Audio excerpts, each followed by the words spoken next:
2022. New project, new episode, new beginning. We promise not to leave anyone behind. This is the season Extra Digest brings you the Holy Tour to Israel with IBRAH Mukasa. It's exceptional, adventurous with variety of holy sites in Israel. Don't miss the top religious sites, including the miraculous sites in Jerusalem, modern farming technology and more. The Holy Tour to Israel is proudly sponsored by Africa One Tours and Travel. Bismillahirrahmanirrahim. Assalamu alaikum wa rahmatullahi wa barakatuh. Balamusizaako basebo ne banyabo. Amanya nze IBRAH Mukasa. Tuli ku Extra Digest mugoba nsonga. Embeera nzikakamu nnyo. Enkuba etonnya mu bitundu ebyenjawulo mu ggwanga Uganda ne mu nsi yonna of course gye tutamanyi. Abaliyo musobola okutubanga mutunnyonnyola. With me here negatiddwako a celebrated radio personality, a father, a businessman, a comedian, an innovator. Yeah. Ako nino kalemerako nnyo innovator kali in brackets. Amanya omugenyi waffe olunaku olwaleero ye Daniel Irish gwe tulina olunaku olwaleero abasinga mumumanyi honestly speaking abantu generations ez'enjawulo unless otherwise naye abasinga mumumanyi even when talina identity eri eyakana akantu I guess abantu mumumanyi across omukutu guno gye gukoma mu Uganda ne mu diaspora oba emitala w'amayanja. Ye mugenyi waffe olunaku olwaleero ndi so humbled to have him on the show era nga tugenda kuba tutunuulira ensonga mpitirivu nnyo. Akoze ebyakabi ku radio, akoze ebyakabi on screen, akoze ebyakabi off screen. Wabula tumunoonyezaako tumanye ali kuki currently akola atya bitambula bityawo obulamu. Nkwanirizaako ku show muganange nsaba obuuze ku batulaba. Abatulaba ku Extra Digest mugoba nsonga mpeereddwa omukisa munene nnyo. Thank you. Featuring channel eno bw'oba otunuulira Ugandan content. I think channel eno ne content ono abantu bamuviewinga. Si just wano naye n'emitala w'amayanja. I've seen your videos ezimu ne zijja ku simu yangu of the different conversations you had. Saamanya nti nange lulikya ne ntuulako ku bench ntuwayamu. Amina, tukyabaliza Katonda. Amina. Nti abalamu be bakola ebyafaayo n'ebirirangwa. Njagala tutandike ne issue y'amanyago. Ekisookera ddala teri kintu kisinga kubeera kibi nga muntu kwogera bubi linnya lya muntu. It is so offending. Era ebiseera ebisinga kinyiiza nnyo abantu abasinga. So njagala otuwa amanyago in the right order gwe nga bw'ogatambuza. Kantandike naga national ID. Agali ku national ID. Daniel Kanyerezi Mpaji. Because Daniel Kanyerezi Mpaji. Oba Kanyerezi Daniel Mpaji. Ideally that's bwegafaanana ku national ID. Gegali official bakadde bange ge bamanyi. Eria Irish yajja mu ngeri eyokola sente. Naye because abantu bamanyidde ku linnya eryo okumala emyaka. Somehow nesanga ndinyize wakati mu manya ganga gali official. Ate ne refittingamu. So kati amanya genvuga Daniel Irish Kanyerezi. Yes. Lwaki dropping Mpaji? Mpaji sinamu droppinga. But in terms of the professional field wendi, back then when I started out comedy, nazanyanga omugenzi Bbaale Francis abantu abatamanya history eyo. So nali mugege. Mu side mirror omo. Ne mwamalula. Ne mwamalula family. Yes. Yeah. So amanya ge nali mvuga at the time was Irish Chebandula. Naye I was passionate about being being on radio at the time. So when I ingira radio, I could not be Irish Chebandula because then I was speaking to English audiences and the name Chebandula would not resonate. So Chebandula ne muteke Bali to drive Irish a lot. So Joko Mokura, Joko Moku evolving. At some point, naga nelinya Irish in the shelving. But from my last radio assignment, Bakamabange thought it was wise for me to keep Irish. So name for Daniel Irish Kanyerezi. So I ran along. My name's Gadi. Nalino nendi nyiga wao. Extra Digest mugoba nsonga. Kwetuli IBRAH Mukasa gemanya gange tulina omwami ono Daniel Irish Kanyerezi gutulina olunaku olwaleero. Of course osobola okubeeyo ng'oli obbiwe ng'oli ogiwe, osobola okubeera eyo nga wakolako naye, osobola okubeera eyo nga wakola naye ku kyalo, osobola okubeera eyo ng'oli fan we all along. Neba ex kwe bali. Neba ex kwe bali. Balinga mbameka sofa. Muganda nange simanyi ebyo ebintu tebabibala. Tomanyi because there are too many. Tomanyi because wabeerabira. Tomanyi because I think Musfia zona zetubeeramu, be it primary, you may think that you have a girlfriend, but it's someone disguising as a girlfriend. Why? Ebintu bino wabitandika mu primary, secondary. If you remember very well. Bintu ki byoyogerako? Comedy. Girlfriend, boyfriend, mama, tata, ebyokuzannya, kakebe. Kakebe tumutandika tuli baana bato. Bomutandikira ku myaka. Ezo SOPs zatandika tukyalira. Why? Was this what your SOPs? No, I mean standard operating procedures. Buli muntu munsi, buli kitonde kyonna ekiramu kyetaaga okubeerwa. I know. Everyone needs affection. So whatever way you meet it or whatever way you find it, doesn't matter. It doesn't matter. Because what matters in your chisemu, you've met lovely people who have added something on your life, have made you happy in a way or another, even if it hasn't worked. But for those who have a few memories that are attached to government, omuntu yasookera ddala mu bulamu bwo kyamujjukira ddala yo okyajjukira yasookamu, yo okyajjukira lwe wasooka oba lwe watandika. I think omuntu who took away my innocence ye nkyamujjukira. Eyaku usheringing into this serious business orientation mu bintu bino ye nkyamujjukira. And weirdly, ekikwasa ensonyi nti my parents are watching, but it's the hard truth. When I was in primary, I was a very stubborn boy. Natuuka n'ekiseera nga saagala kusoma. Nga bwe nva ewaka mbeera wakati w'ewaka n'essomero. Nenga wakati awo bwe mutabeeramu kibanda kya firimu, mubeeramu omupiira, mubeeramu okutambula. So mu mbeera eyo bakadde bange balowooza nti it was wise for them to take me to a boarding school. Olwo nga muliwa awo wabuliranga wakati w'essomero n'ewaka? Nali ku ssomero baliitanga, I think home is Darling at the time, nali mu P5. So bakadde bange ne bantwala mu boarding school. Kakati mu boarding school eyo gye bantwala, gye wasanga omuzira kisa, gye nasanga omusomesa n'akubangula n'akugunjula n'anteekako ettaffaali n'azimba omusingi. Olw'omusanga mukyakomeko omuntu ono? Wali mukyakomeka ye ng'ali mukyakomeka? I was actually in P5. Ye ng'ali mukyakomeka? P5 third term, ye yali in P6.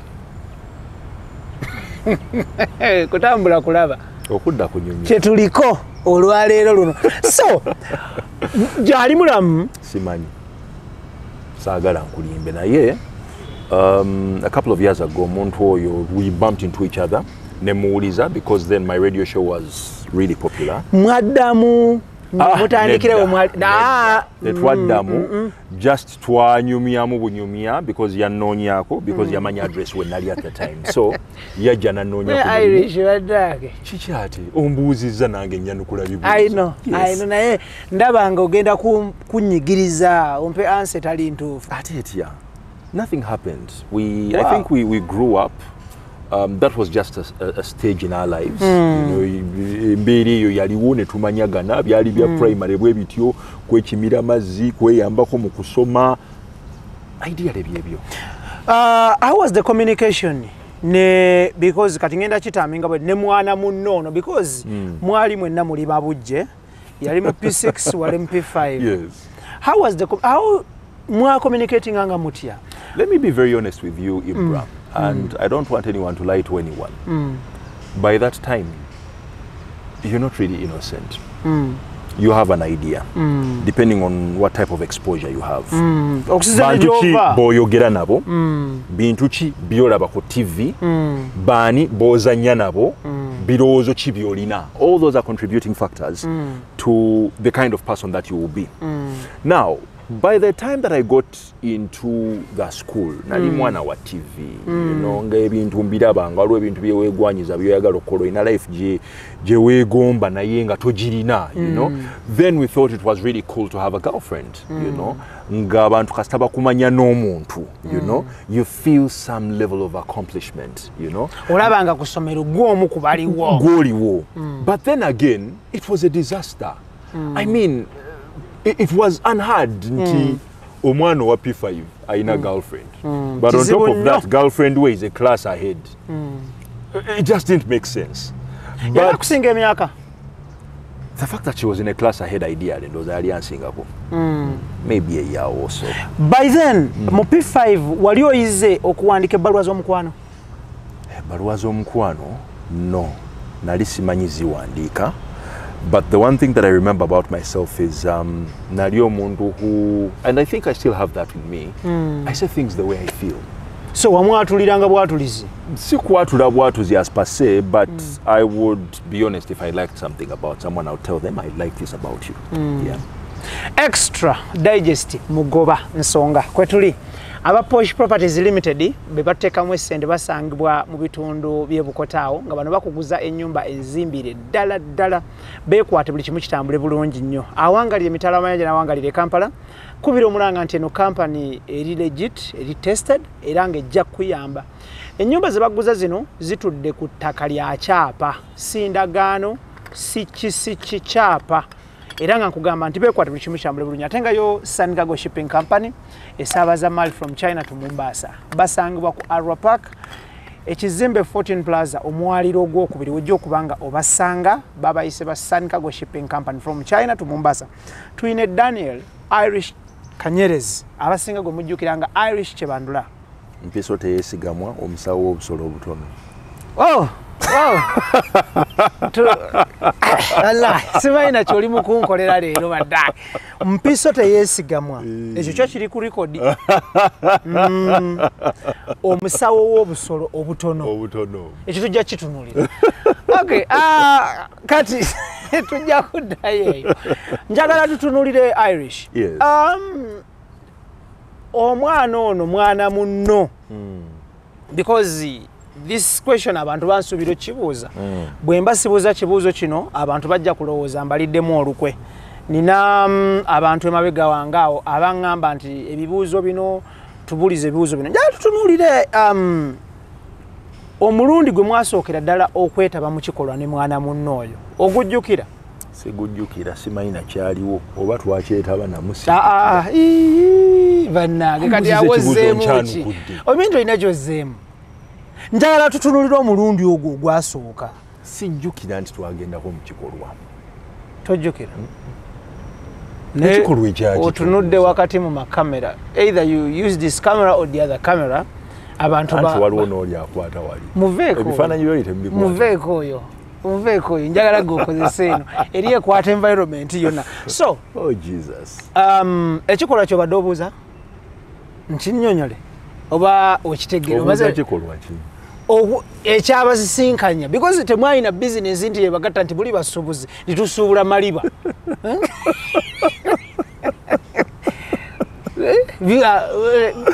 What was the business there apart from that?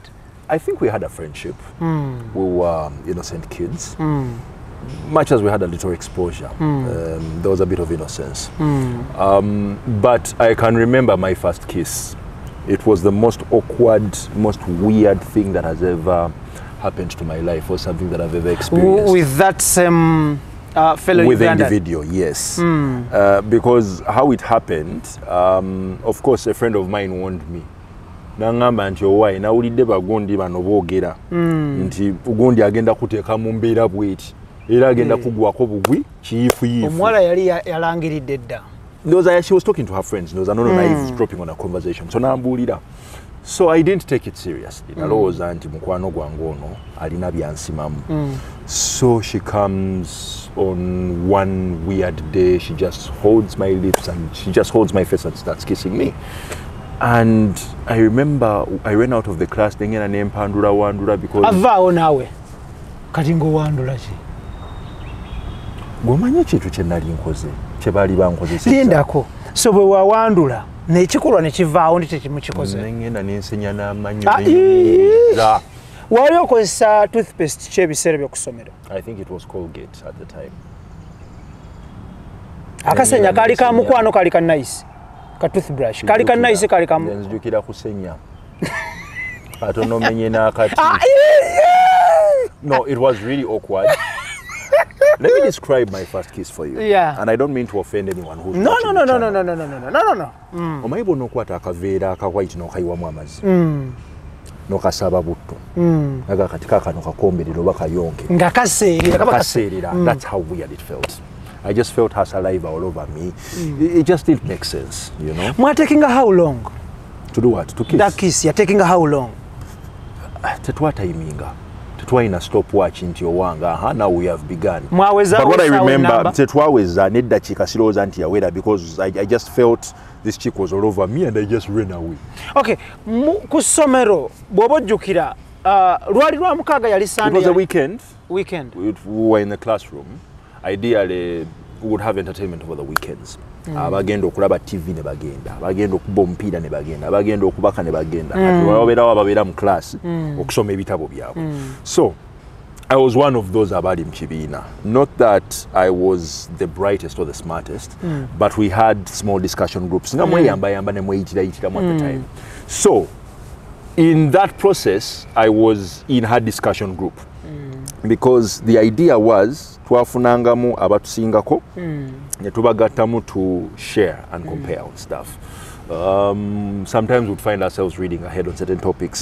Sometimes nga babalekera homework, you know, bano ne babayitiramu ne mwongera okutegeera, you know, certain things. So I think that's the forum in which this friendship that went ahead to result into a situationship, because I can't call it a relationship. Waliwo abajulizi awo?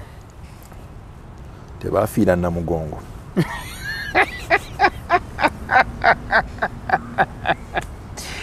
Tuli ku extra digest mugobasoga. Okay, omuwala ono mwagenda naye paka mu senior oba mwayawukanira mu primary? Bwe yamala P7 ye, I remember that day bamukimanga amaze UNEB. PLE. Nali nyimiridde ku balcony ya deputy headmaster. Olwo oli P6? Ndi P6 kati. Kati nenyimirira awo ne mulaba nga bamukima n'ebintu bye n'agenda nga naye ali maziga. Kati atuuka mu motoka. I don't know what happened to her, but she ran out of the car. Nadduka, she came and hugged me nga bw'akaaba. N'agenda. It was a bit emotional. And I think the one question that I ask myself to this day is naye bakadde be baali balowooza ki when they saw muwala waabwe ng'akaaba adduka okusibula omwana gw'alese ku ssomero. What questions were they asking? Okitegeera. But gamazima saddamu muwuliza, because then ne bwe twagezaako okuwuliziganya would use our parents' contacts. Ng'omwe essimu ya muzeeyiwo kati n'agiwa brother we n'akuba n'asooka akubuuza kati bw'atuuka ku ssimu oli n'alyoka amuwa essimu obitegeera ebintu ebyo. Naawe wawanga mwannyoko n'akuba ewaabwe? Sometimes it used to happen. So after that mwaddamu awe mwakoma okusinkana lwe wamusiibula nga maze PLA? But twaddamu okusinkana when I got absorbed in radio a lot, about some 6-7 years ago. So that's when we met. After PLA tewaddamu mulaba? Waddamu mulaba ng'oli ku radio? Okay. Njagala of course nga tetunagenda wala. Otunyonyodde primary yo wagitulira wa P7? Buloba Primary School. Buloba Boarding Primary School. Okay. Then secondary wagisomera wa? Secondary nagenda masomero ag'enjawulo. One of them was Grace High School. Endala nengenda ku Makerere High School. That's ideally where I should have completed my senior 6. Naye certain things tebyatambula bulungi as regards my health. Nalwalamu, so I didn't finish most of the papers. So I opted for the alternative. Nagenda nensoma journalism from certificate level and I upgraded. So that's where I am. Okay. So secondary no wali otya? Ng'otandise okuba nti kati mindset yekyuse towards the girls. Secondary yo yali etya? Senior one was crazy. I was in a school called St. Lawrence. I was actually expelled at the end of my senior one. Mu third term ne bagamba nti tukutadde. Agamba omukulu ono tetujja musobola. Olwo ng'okoze ebikolobero byenkana bungi ki? I was just naughty. it was a couple of things. Bwe ngamba nti baali bawala mba neewayiriza naye byalimu okutolokamu ku ssomero because then I used Central Lawrence campus yawa Kabaka's Lake. Okay. So twatolokanga tukuba ekibaala wabeeranga akabaala bakayitanga ka Sparks Club oba okajjukira. Yep. So I was in my senior one naye nga PCDJ Mutegeera at the time. PCDJ Red. Yeah. Nga pitch njikwata bulungi nkuba bulungi omubali. So bwe twatoloka mu ssomero, I remember very well that time twafuna bikabuuti by'abasikali twabipangisa. So tubipangisa ensobi gye twakola basikali abali designated okubeera at different points oluno baali bakuŋŋaanye nga tukuba emboozi twebuuza kati aha tufuluma ssaawa meka bikikumbe n'omukulu w'essomero mukiibi gye yali ndowooza yali alaba what was happening ndowooza nga naye yeebuuza something was wrong. So anyway ndowooza n'atugobereza amaaso tutoloka tufuluma bikabuuti tubirekawo bajja babikwata bukwasi babiteeka mu ofiisi tugenda tukubya endongo yaffe tugenda okudda buli omu adda ku buliri bwe omufaliso teguliiko kumbe baagisibye baagiwanise mu bbanga nga bagenze mu holiday okitegeera bwetyo twagisibanga. That was actually my first suspension from school. So ne bansuspendinga ne mbanga atereeramu awo. Olwo bakususpendingiwako obagamba otya?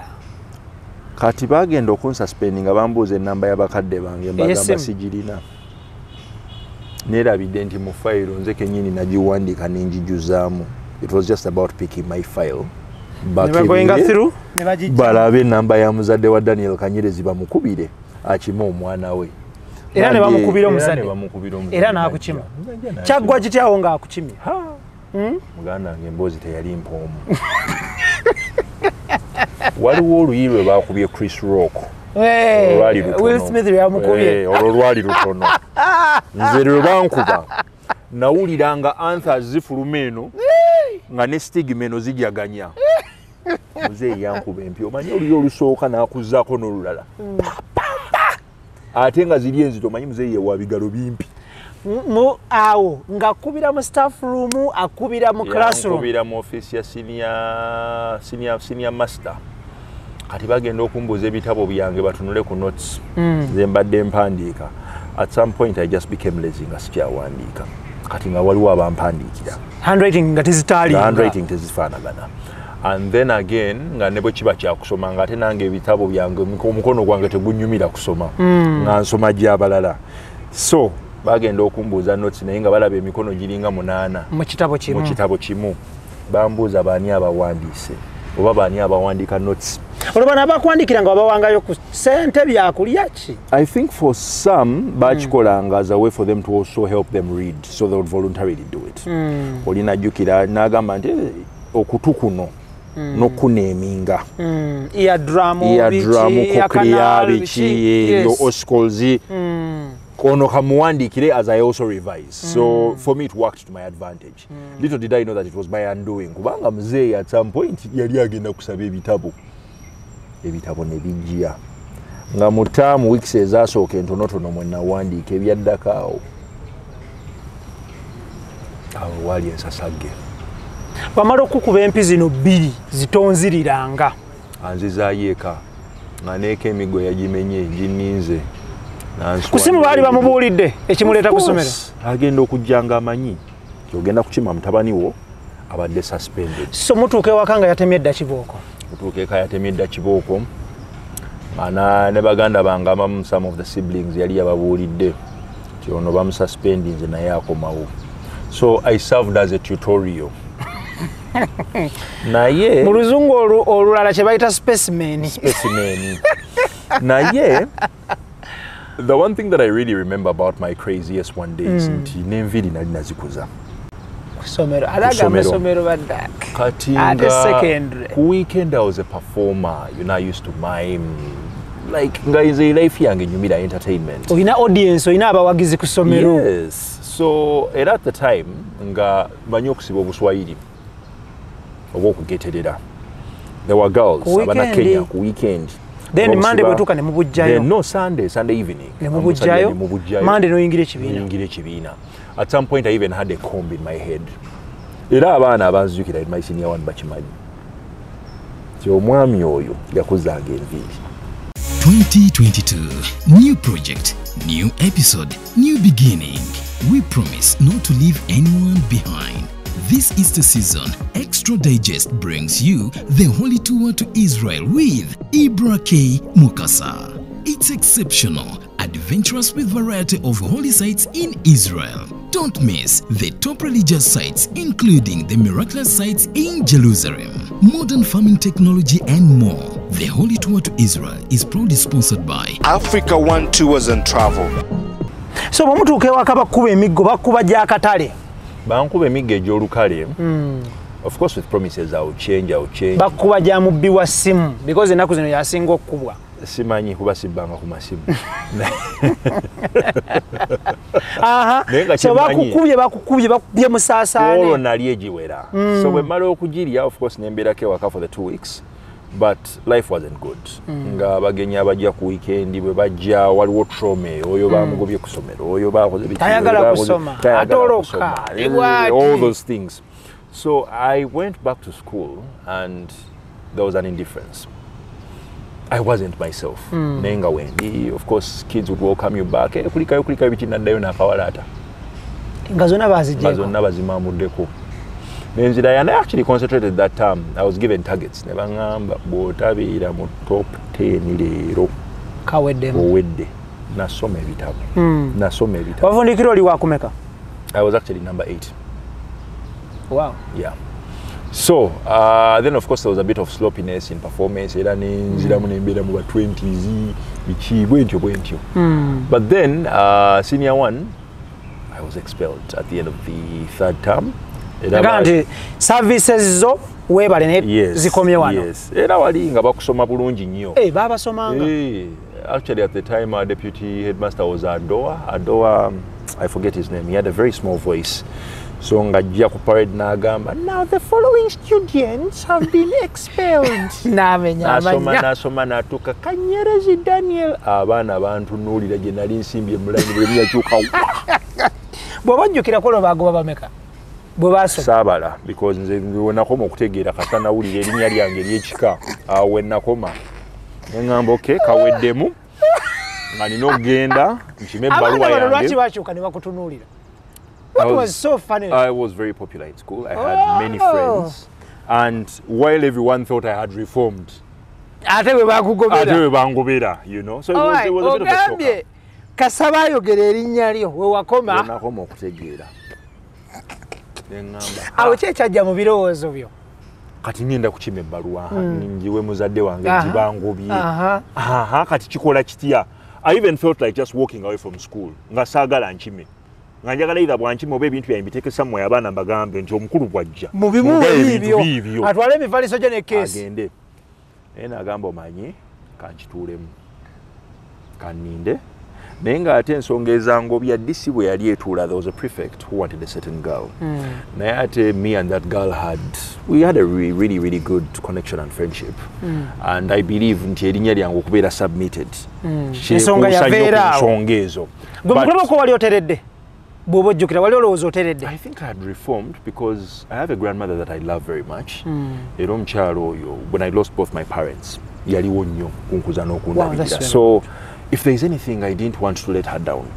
Much as my uncle was there as a father figure, parent, naye omukyalo ono kyanyiganga nnyo, depressing her, inflicting pain on her emotions. Ng'olwana nnyo nwanwa nnyo. Kwegamba obutamuyisa bubi. Exactly, because sometimes nga waliwo visitations ezimu lwe yajjanga nga ino nakoze emisango ne mmanya Mr. Gundi agenda kwogera bino na bino, and sometimes I would just not want to see her.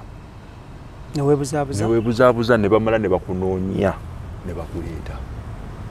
Nakugamba biŋŋambye byonna. And sometimes she would be the mother to show nti jajjo ono yali ku side ya mama ya taata. Okay, so bakupikinga ku ssomero wagenda n'ofuna ebbaluwa. Ebbaluwa nagifuna. Wagisomamu? Nagisomamu. N'ogizingako n'ogiza mu bbaasa? Ngiza mu bbaasa. Taata n'akukima? Najja n'atuuka era gye nasooka okumuwa. Yambuuza how are you? Ne mugamba yamukiwa n'ambuuza why. Ninjimuwa. N'omuwa ebbaluwa? Nagimuwa n'agisomamu. Nayimirira nayoza ku munye n'atabitegeera bulungi. Kale biteeke mutugendeeka. Then we went home. Awo teyakukuba this time round. Talina kye yayogera, talina kye yali asobola kukola. Because I think for him, what got into his mind was kati ono mwana either yonone so mwana alabika agenzi. Navuga moto olwo taata avuga motoka ki ebiseera ebyo? Yali avuga bino bikorola bikibina at the time. Saa kuvuga motoka ewaka. How was home that day? Quiet. Loudly quiet. Kadde mu mulundi gumwako. Loudly quiet. Loudly quiet. Tense. Emotional. Weird. Pressure. Everything else kicked in. I started thinking about my parents. I was like, but Senga Daniel Kanyerezi Senior Yaliwo, how would he react with this kind of bullshit or nonsense? I just thought about my parents. I visualized. I remember Natura like sometimes the sense comes back to you and it hits you like a boomerang. No Ghana, yeah. Where did I go wrong? How did I get here? You do a self-evaluation of things. No vuga katambi no kazaye mabega. Okay, so how was I expelled? Nani ko tunulira events. This is unfolding as it here. From the time Babansala came vidi nenda yokusomero, and I'll trim my hair every 2 weeks. I was attending class. I was writing my own notes. What could have happened? Then I remembered, then one of the kids, of course, that I was in touch with, of course, after some time, because waliwo baba itange kane bakeberako oli yambulira alali. Nagamba nti abuzibu bwava wano. Naye bw'oba osobola genda ku ssomero begayirire bakuze. Kyasoboka? No, my parents were thinking about other plans. Kwolwo taata teyakukuba? Teyankuba. Teyalina n'amaanyi. Holiday neggwako? Holiday n'egenda. Senior tu ogenda wolo? Ngenda ku Grace High School. Gayaza n'amavundu. Amasomero gano gali a bit funny. Bw'ova kuli n'essomero bateekwa okumanya lwaki wavudde eri okujja ewaabwe. Mwabagamba ki? Twajja kukola interview. Ate interview kasana gikuba bweti neggwa. Bagamba ono omwana mugezi nnyo. Ne bano abaana be twetaaga. Kumbe nina omugugu gw'ekibi gwe neetisse. Ekibi kikulondoola ekyokugobwa. So, ku Grace High School wasoma bulungi? Nasoma bulungi. Paka senior 4? Paka senior 4. Tebakugoba? Tebangoba. I was even the entertainment prefect there. Era ku senior 1 at St. Lawrence, there is a dance that was popular at the time. Bamitanga jabo. Yeah. So, when I went to Grace High, ate nenzina nnyo jaba. N'ofuna abawagizi. Nendeta culture ya jaba. N'ofuna abawagizi botalabangako. Mwana watu kyayitirira. Nakikuba. I think the grace gye mbadde nayo mu bulamu bwange. Mbadde ne favor eyo nti njagalibwa abantu. Nti I can get into a society and blend. Ekisa Katonda kikutambulirako. Ekisa Katonda kyo kinnondo. Very good. Yes. Tutunulire A-level. A-level, yes, senior 4 performing otya? Senior 4 na performing bulungi. Very good. Yes. So A-level, no taking a which combination? A-level, I did the most craziest combination on earth. Sirowooza nti wali ogiwuliddeko. That is before Jesus Christ or after Jesus Christ? Kikyotegeeza. On earth? Yes, on earth. The combination that I did was unheard of. Combination ki? Kiringo libwana kuganze nkola pe mu Luganda. Obigatta nga tebigatta. Okigatta nga tekigatti. Wakola combination ki? Combination ye bagiyitanga there end. Divinity. Economics, art, stroke entrepreneurship. Essomero ne ligikuwa? Niligimba tebalina ne UNEB ne bakuregisteringa. Ne bane Uganda eno. Ani afuga eggwanga lino? Olemwa. Ani afuga eggwanga lino? Omumanyi omunkubirireko akasimu njogereko naye. Enamba yo girina. Nzinoonya. Mubuulire eby'empitamu ankoleko. Bakuwa divinity, economics, art, stroke entrepreneurship. There art. There end. Nga mulimu ne general problems wakati yawo. Bwe twayitanga GP, general paper. Nembikola. Olwo ng'ani akulembeddemu ku kya career guidance yo okuteekateeka ku by'okusoma? No, nze nali neekolera career guidance. Okakasa.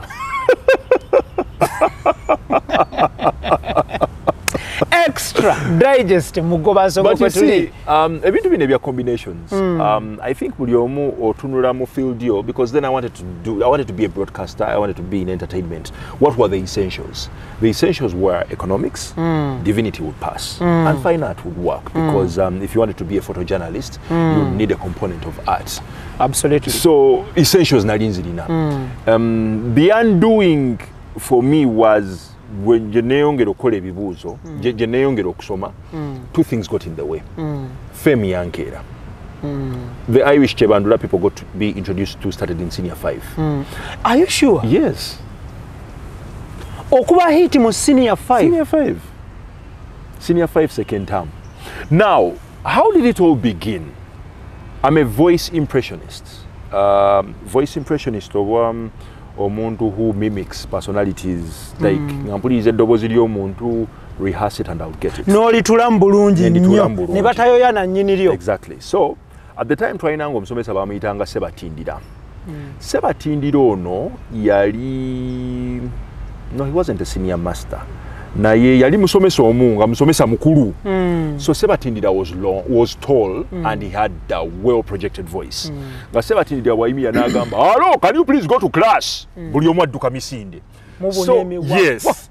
So nentandika okukwata eddoboozi ya Sebatindira nengegenya Lumumba nyimire ne ngamba, "Hello, what are you doing there? Can you please go to class?" Abaana ne badduka naye bagenda okebera. Nga Sebatindira si yayogera, nze njogera.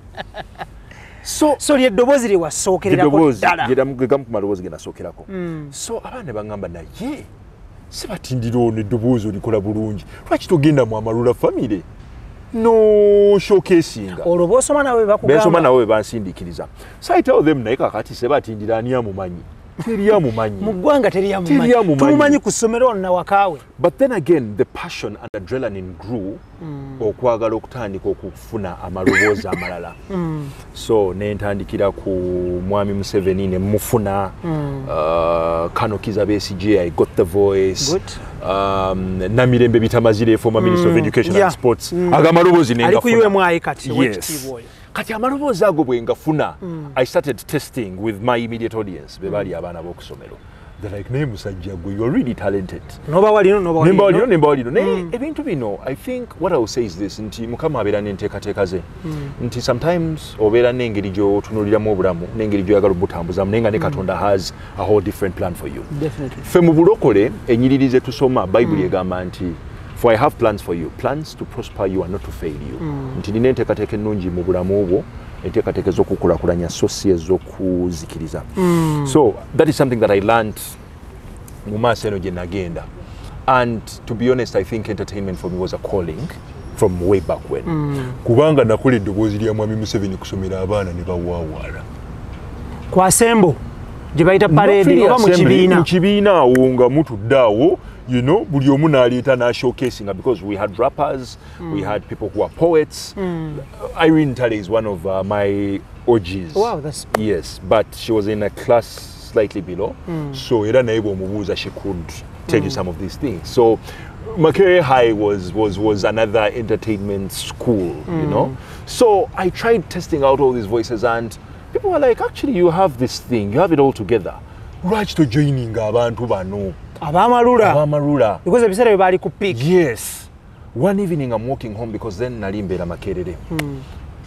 Nsanga Pade, Amoti, the trio, Nemmese Bontwe. Bayina garage gye babeerangako awo, slightly opposite Chase Johnson. Ku kisiisira, nzijjukira bulungi. Ku kisiisira awo, manyiwo bulungi. So nga bakanika emmotoka zaabwe. So I was in uniform, I was in a white shirt, short sleeved, long pants, dark blue, tucked in with a bag. N'obasalako. Nintambula nimbanoonya. So neyanjula amanya gange banta Daniel Kanyerezi, nsomera Makerere High School, ndi senior 5, 9 n'ekitono. Olwo oyingira Amalula. Nzija sinaana kuyingira, abakulu mbabuulira what I can do. Ne bambuuza kiki osobola okukola. They were very open-minded individuals, but they didn't care as long as you had something to show. Mbagamba nti nsobola okukola amaloboozi, ogegenya amaloboozi ag'enjawulo. Somebody asks me, osobola kukola ddoboozi ki? Konze lya President Museveni nga atuweemu. Fellow Ugandans, njagala okubayigiriza okulembeka. Nanga ddoboozi ky'eddaala lyosobola okukola, ne Kizza Besigye n'aŋŋamba tuweemu. One Uganda I wanted to appeal to all the Ugandans nti omusajja ajja kukola ki? Ajja genda. N'omuweri Abesigye. Dr. Colonel. Kalina ngamba ddoboozi kye dali osobola ne muganda mirembe bitamazire. Nambuuza ani ono wenjigiriza nti tuweemu. Mukazi wattu bambi. Ne muyingizaawo. Now the piano results have been released and these boys performed really well. Yoyo. Mama wange yeggwe mama. So nkola amaloboozi ago. Pade n'agamba omwana ono ayina. Oli mu uniform? Ndi mu uniform. So Pade tells me naye amaloboozi agasinga goleese tugakola. Ate character yo because bali Besigye bamukola ebiseera ebyo. Yes. Pade was Museveni, Mese was Besigye. Yes. So Pade kyava ngamba amaloboozi goleese agasinga tugakola. Ate yo character nga Namirembe Bitamazire is not very convincing. Daye kufuna ekintu kyoyiya. Okomewo. Okituleetere okomewo. Like I told you, enteekateeka za Mukama ndala nnyo. Katonda asobola okukozesa ekintu kyonna okwetwalira ekitiibwa okukugaggawaza oba okufuula omuntu. That's ideally what happened that day. Okay, extra digest mugoba nsonga banywanyi baffe aba Roast Coffee Academy ku Alwada Mola Airport Road UAE Abu Dhabi bakugamba ekintu kiri kimu nti olw'ebbula ly'emirimu basazeewo bakutendeke wetandikira omulimu gwo era nga batendeka ba baristas batendeka okukola crepes, sandwich ne burgers. Olw'okusaba kw'abangi baguddewo ettabi ennajja nankumbi ku siteera wano ku luguudo oludda Entebbe ojja okubanga obasanga buli kimu kitambula bulungi naye ng'ekisinga obukulu kyeki kuba ennamba z'essimu ezo oba obaweereza obubaka ku WhatsApp mutandikiraawo ate nga yo Sun Cargo Shipping Company ku Arrow Park ejja kusabaliza emaali gw'omusuubuzi asuubulire China bagireete wano Mombasa eve Mombasa eyingire Kampala buli kimu kitambule bulungi nnyo beekwate tujja kwejjusa tuli ne Daniel Irish Kanyerezi oba Irish Chebandula. Bagamba daye waka. Yiye dobozi. Bako choyiya. Okomewo. I walk into home that evening. And guess who was on television that evening? Bbaale Francis. Omugenzi. So nyimirira before I even greeted my parents. UBC. Aliku TV asoma. Good evening and welcome to UTV tonight. I'm Bbaale Francis. We'll start with the main points. I looked at this guy, I looked at the mannerisms, I looked at how he was speaking, and the intonation I was like, actually there is a guy here. The body language, So I started visualizing him. So I greeted my parents, went, Nenabe, Bweru, what then Nabi Rangamchinabiro Chabweru. So I started rehearsing the voice. Muchinabiro. I can't see my soap. Where have I put the water? Because I was just trying to get into character and to get him Oli muchinabiro. Oli mukweyogeza wekka. Ndi mukweyogeza. Ononya sabuni. Otya tugende maaso. Where have I put the water? Oh my God, this is shocking. Bwentyo. I started getting into character.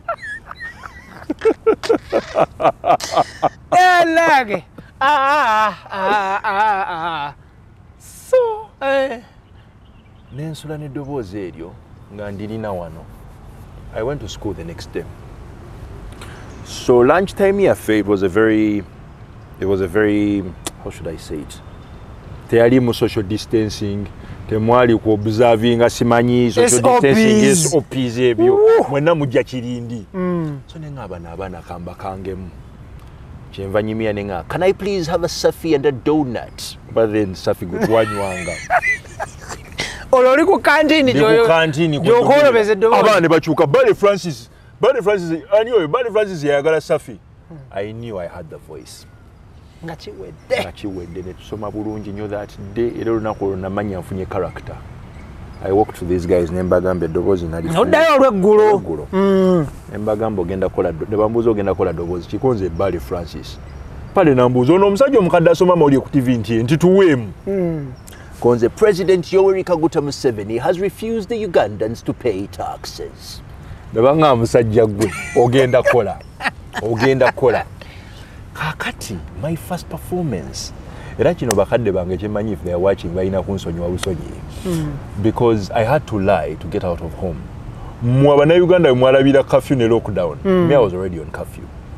Yali yajjadde wange nga bamanyi essaawa z'enfuluma ze nnyingira. I even had a book Ngosayininga nga bw'ova oveeka essaawa z'ova ewaka oziwandiika muzeeyi n'asayininga n'otuuka ku ssomero n'omusomesa n'akola ki olwo tuli mu senior 5 awo n'asayininga departure kaakati byokola byonna wakati awo bizeko kutalinga olina okunnyonnyola nti ku makya watambulidde eddakiika 15 kize kitya nti otuuse mu ssaawa 2 kati awo noonyigawo ebibuuzo twadde mu discussion ate omusomesa yabadde agenda noonyigawo ebibuuzo ebibuzaabuza. So abasajja bano bakuwa ample time okukola rehearsals n'okubangula n'okuteekateeka tugende mpola. I'm talking about that weekend because everything happened so fast.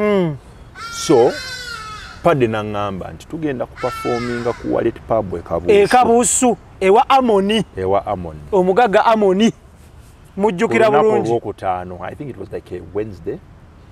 Ne bangamba weereete ku Wallet Pub sala amagezi gonna ojje. Wali omanyi weeri? Ate nga mmanyiyo. Naye anaake ate teri muntu yalina kibuli mu amalula nga Padde. Nga simanyi Wallet Pub ebyo byonna sibimanyi naye ne bangamba jangu kati nga nina okuyiyaawo ekiboozibozi awo. So I told my parents nti ku nyumba ya mami wange before my late mother died alina akayumba ke yazimba emukono eyo. So maama wange yasika yali atulabirira nti she took over amakaago. So ne mugamba nti banneetaaga yaye ne maama wange n'akuba essimu naye nali muyitiddemu ye namubulira amazima. Namugamba mami ekiriwo kimanyi nti kimanyi bulungi njagadde okubeera ku radio ne ku TV because ebintu bino nayagala okutandika obikola when I was in my senior one. I was already a DJ in my senior one. Kitegeera. So entertainment was my life and I thought this was a break I just couldn't ignore. So bwe nayogera ne mama wange yena akitegeera nakubira bano n'abagamba neetaaga simanyi tugenda tugendeko mu kyalo tulongooseeko tukomewo. That was the idea. Nze nanzikiriza okugenda naye ayituuka eddituwa n'emukono saatuuka nali noonya Wallet Pub gyeri. Ow'emukono ye wamubuulira? Namubuulira amazima. Wamugamba nti sigenda kujja ebyaddala? Namugamba sijja ngenda kuperforming. So Wallet eno ogifuna otya? Wallet Time Pub Kabuusu? Of course obuuza aba boda ne bakutuusaayo Kabuusu wekiti ne bantuusaayo. Kati ntuukawo jjukira Bbaale Francis ayina envi. So the idea was to get me in character. Nabaga naye kati ono tumukoledde ki? Kati waliwo abawala abali bazina karaoke bakozesa powder nga bw'obimanyi. Kati nnyo katukomewo extra digest mugoba nsonga tuli ne Daniel Irish Kyebandula. Daniel Irish Kanyerezi is a father, is a businessman, is a radio personality, atenga is a comedian as well. Omwaka 2022 ntandikwa mpya suula mpya tukusuubiza obutakuleka mabega era nga wetegekera amazukira ga Kristo. Extra Digest ekuleetedde program The Holy Tour to Israel, olugendo lutukuvu mu Isirayiri ne IBRAH Mukasa. Tosuwa ebifo ebitukuvu e Yerusalemi ne Yesu we yakolera ebyamagero n'ebirala bingi. Olugendo luno olutukuvu luwagiddwa Africa One Tours and Travel.